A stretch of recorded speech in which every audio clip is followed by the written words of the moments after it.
My name is Stanley Michael. I'm from San Mateo, New Mexico, born and raised.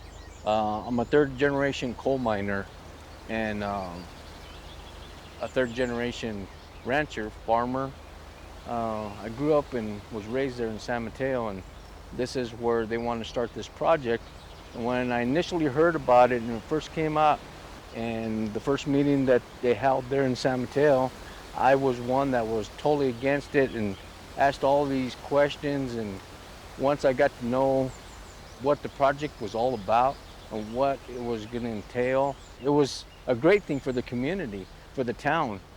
We got so many young people that were born and raised in the town of San Mateo, and they've moved off because there's no decent paying jobs in that area that will keep them there in San Mateo to, live a life, to support their families, to make a family, to start a family. And this is a good positive thing because it's totally different than my previous grandfathers that worked in the mining business, what they endured and what they went through. It's nothing that's even close to that. And the site that we visited, that were processing the product and what they were doing, was an eye changer for me because the surrounding areas of where they were doing this project, everything was just as normal, as beautiful as can be. From the trees to the grass growing all over, you wouldn't have the slightest clue that any kind of project was going on there. And it really made me feel good because growing up in the small town that I grew up in, we do farming there, we do ranching. We want our environment protected. We want our water protected.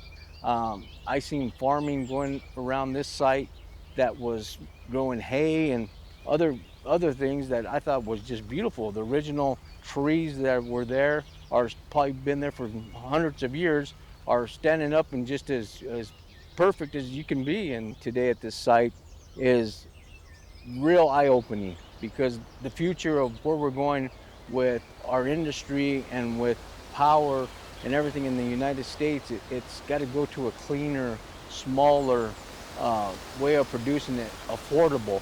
And that's the big key. Affordability for people that are paying high prices for everything you can imagine now, uh, should be able to afford electricity. It's safer than I've ever seen in any kind of industry like this, so it's a great thing.